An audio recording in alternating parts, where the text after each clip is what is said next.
तस्वीरों में इस वक्त मैं आपको बताऊं, शहर काजी अभी नमाज पढ़कर सामने आ रहे हैं और देख सकते हैं नाराजगी साफ तौर पर उनकी दिखाई दे रही है। इससे पहले भी इंडिया टीवी से बात करते हुए उन्हें साफ तौर पर कहा था कि एएसआई पर उन्हें भरोसा नहीं है, एएसआई की किसी भी सर्वेक्षण पर भरोसा नहीं है और वो सुप्रीम कोर्ट जाएंगे।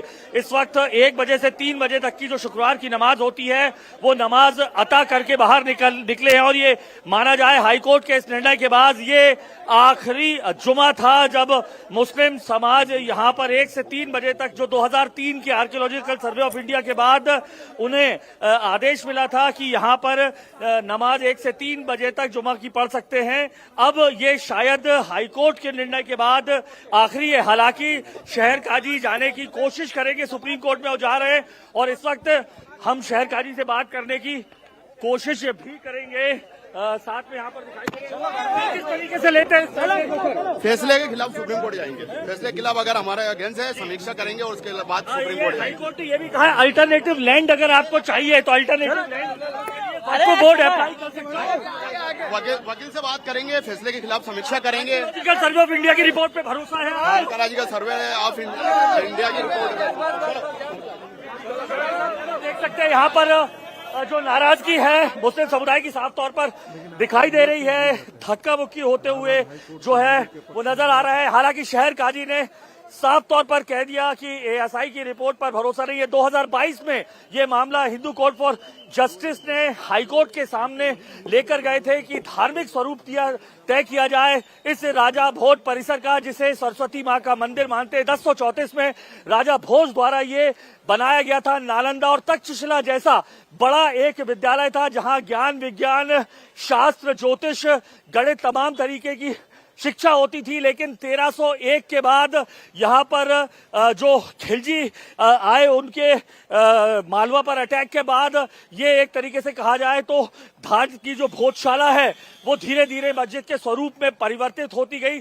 1401 में दिलावर खान ने, माना जाता है कि ये जो पीछे आपको इस वक्त बैरिकेडिंग दिखाई दे रही है, इसकी मुख्य हिस्से को तोड़ा और दरगाह बनाई। उसके बाद 1456 में फिर महमूद खिलजी प्रथम, उसने इसका एक भाग तोड़ा और 1515 में इसे पूरी तरीके से ध्वस्त करके कहा जाता है महमूद खिलजी द्वितीय ने इस मस्जिद को बनाया, जिसे कमाल मौला मस्जिद कहा जाता रहा। 1875 में लॉर्ड किंगकिड ने यहाँ पर वाघ देवी की मूर्ति निकाली, जो सरस्वती माता की मूर्ति कही जाती है, जिसे लंदन भेज दिया गया। उसके बाद 1900 से लेकर 1951 तक लगातार इस परिसर में मूर्ति पूजा हो या यहाँ पर नमाज पढ़ी जाए, इसको लेकर लगातार विवाद चलता रहा। 1951 में आर्कियोलॉजिकल साइट के रूप में तब्दील कर दिया गया, लेकिन 2003 में आर्कियोलॉजिकल सर्वे ऑफ इंडिया के आदेश के बाद यहाँ पे मंगलवार को हिंदुओं के लिए प्रवेश की अनुमति मिली। आप पीछे अगर मेरे बोर्ड देखेंगे इस वक्त, तो मंगलवार को सूर्योदय से सूर्यास्त तक हिंदुओं के लिए प्रवेश था। शुक्रवार दोपहर 1 से 3 बजे तक केवल नमाजियों के लिए यहाँ पर जो प्रवेश था। लेकिन लगातार ऐसे कई मौके आए, चाहे वो 2006 का हो, 2013 का हो या 2016 का, जब शुक्रवार के दिन ही बसंत पंचमी भी पड़ी और जुमा भी पड़ा। यहाँ धार्मिक तनाव फैला, कई घटनाएं ऐसी हुई जिसके चलते ये आप जो पूरा इलाका देख रहे हैं, जिसे छावनी के तौर पर पुलिस ने तब्दील कर दिया। इसी तरीके का माहौल 2006, 2013 और 2016 में देखा गया। फिर 2026 में बीते 23 तारीख को जो है सुप्रीम कोर्ट ने, हाई कोर्ट ने अनुमति दी थी यहाँ बसंत पंचमी की पूजा की। और उसके बाद अब ये फैसला जो 6 अप्रैल से जो लगातार हिंदू फ्रंट फॉर जस्टिस की सुनवाई चल रही थी, 9 मई तक सुनवाई चली। 12 मई को जो कोर्ट है उसने फैसला सुरक्षित कर लिया था और अब जो आज फैसले के जो फैसला आया है, तो माना जाए हिंदू पक्ष सुबह से कह रहा था 1000 साल का ये संघर्ष है।